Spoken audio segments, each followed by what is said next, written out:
Those of us who joined us last week, watched the video, listened to the podcast, the economic clock. We talked about what time it is, putting that there so you can refer to it later in the slides, which of course you can download from my website. Let's simplify it again.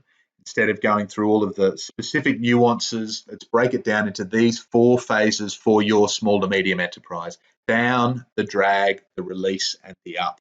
Or more practically, how do you respond to those? Respond, plan, execute, profit.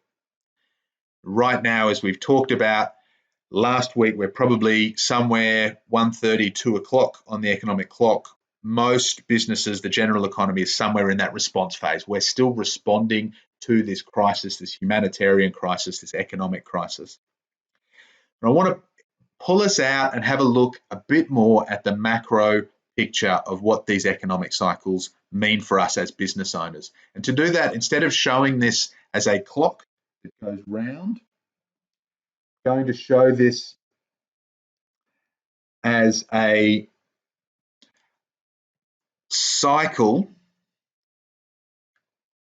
that moves through. So you can see the numbers of the clock there. We can see the peak at 12, the bottom at 6. We can still see the respond, plan, execute, profit. So drawing it out this way, this is another way of looking at the economic cycle, the peaks and troughs, the boom and bust that we go through. And of course, the economic cycle we're in at the moment is not the first one, it's not the last one, it's just part of the journey that we go on. My question for you as a business owner is partly, where are we in the economic cycle?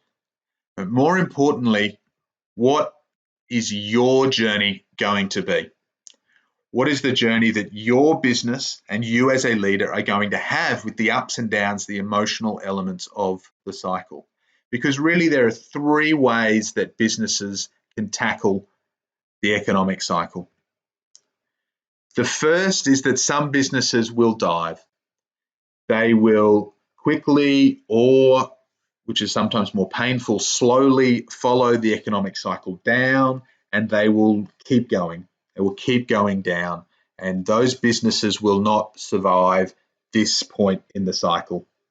Thanks, Jackie. Thanks for coming. Better late than never, absolutely. Now, I want to reiterate a point that I made last week. Businesses may fail, businesses will fail, businesses sadly have already failed in this crisis. Entrepreneurs, business leaders, we as humans do not fail.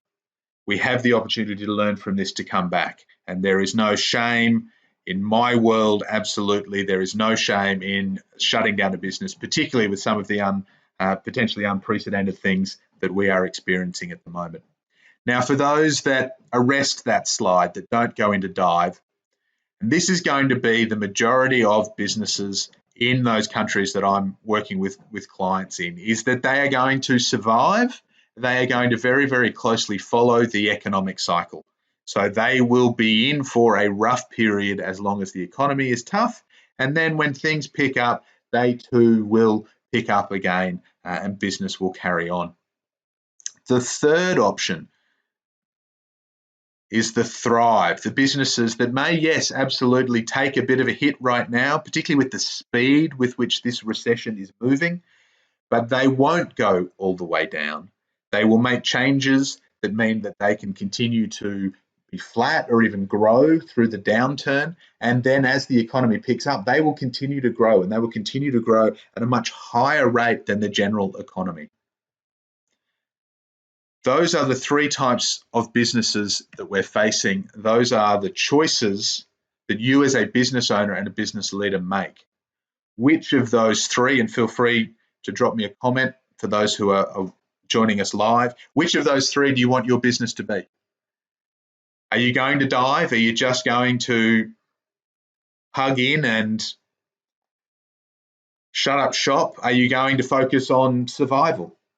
Is that the choice that you're going to have to make, or is that the choice that you're going to make, or are you going to choose to thrive?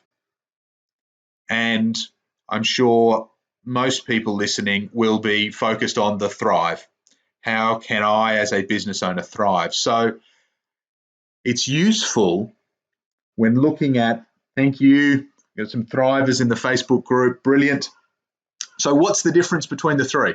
What's the difference between the dive, the survive, and the thrive? And it's, we look at how big the difference is when the economy picks up, but the real difference is not at that point in the cycle. The real difference comes now.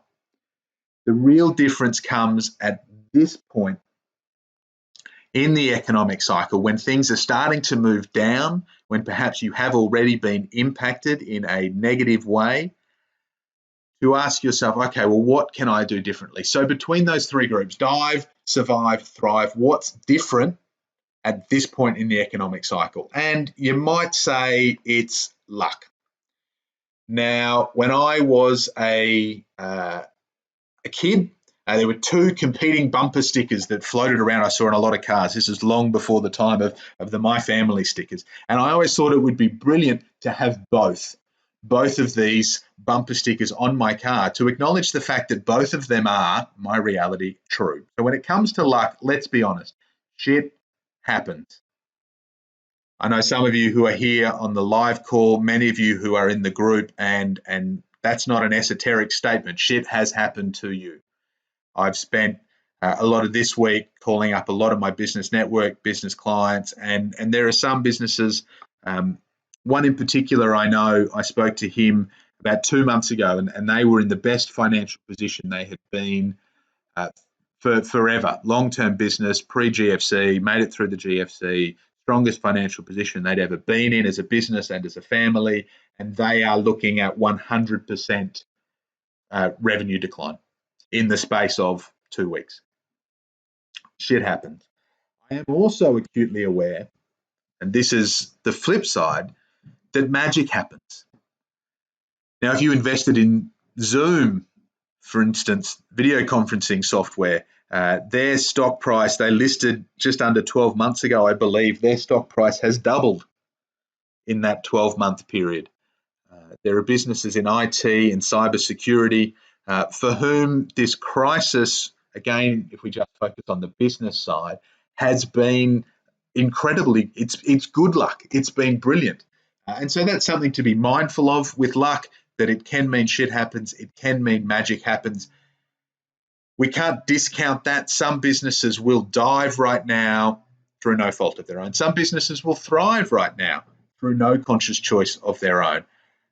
I want to reinforce this belief, though, this statement. And I've got a quote up from Grant Cardone: use your actions to create luck. This is a firm belief of mine. I hold a worldview that puts a lot of responsibility on me for creating my reality, over and beyond luck, to take full responsibility for that. Even one step removed from that, we have the power to influence how lucky we are. We have the power to influence our circumstances. So if we come back and have a look at those three businesses, the dive, the survive, the thrive, who all right now may look very, very similar. If it's not about luck, what is the key difference? And in my experience, working with businesses in recession, the Great Recession, Europe, North America, I've had clients in recession, countries like Hong Kong, South Africa, internationally over the past 12 months. So this recession that a lot of, for instance, Australia is maybe going through for the first time in a generation, this is not something that's unprecedented globally. And in my experience, this is what makes the difference. It's how we respond to our emotions as business leaders and how we act in regards to investment. And investment doesn't have to mean money. That can mean time, it can mean capability, it can mean business planning, and of course it can mean money. So the dive businesses, how are they going in terms of emotions and investment? Those business leaders who are most likely to struggle, suffer, and see their businesses close are the ones who ignore their feelings. They don't check in with them, they don't validate them. It doesn't mean those feelings don't exist. It just means that they act through them, which means that they can be quite rash. They can be treating their team, their clients, their suppliers in a way that is not supportive of the long-term sustainment of the business. And in regards to their actions, they're the ones who stop investing. Again, some have absolutely no choice at the moment. You lose 100% of your revenue. you're forced by the government in your country to shut down. That may be the only thing that you have coming for you. For those who have the choice, though, please do not stop investing in yourself, your skills, your people, your culture. All of those things now are going to be strength for the rest of the downturn and beyond. Those that survive, those that just follow the ups and downs of the economic cycle, they are aware of their emotions, they react to them. So there's a difference between reacting and responding. I sometimes use the analogy of throwing a tennis ball up against a wall. The wall can only react. If I throw a ball at the wall, it will bounce straight back. If somebody throws me a ball, I have the opportunity to respond. I can catch that ball, I can take a beat, and I can throw it back. I can throw it in a different direction. I can throw it back harder. I can throw it back softer. I may not want to hold on to that ball, but I can control how I respond. Those who don't take that option, who simply react, will find themselves at effect, at the mercy of the economy. And what that normally means from an investment perspective is they invest down low too slow.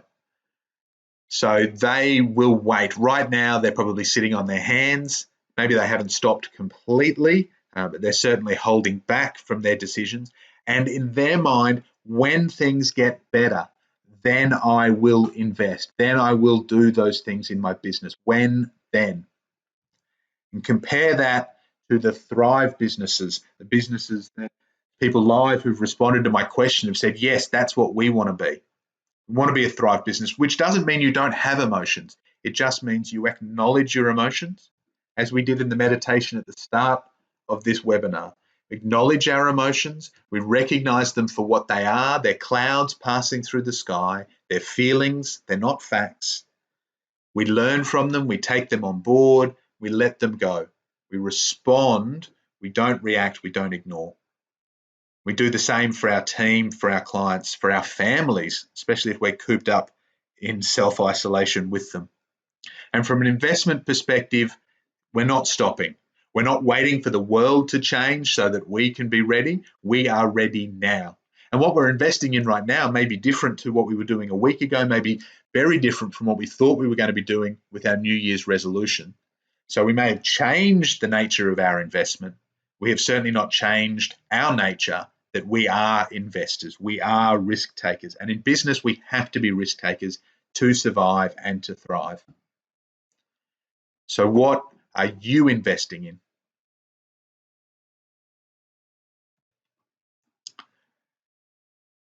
A diagram we will come back to many, many times. This is that economic cycle that lists a lot more of the feelings at various times, so that we can listen and acknowledge our feelings and use that to gauge where we are in the economic cycle.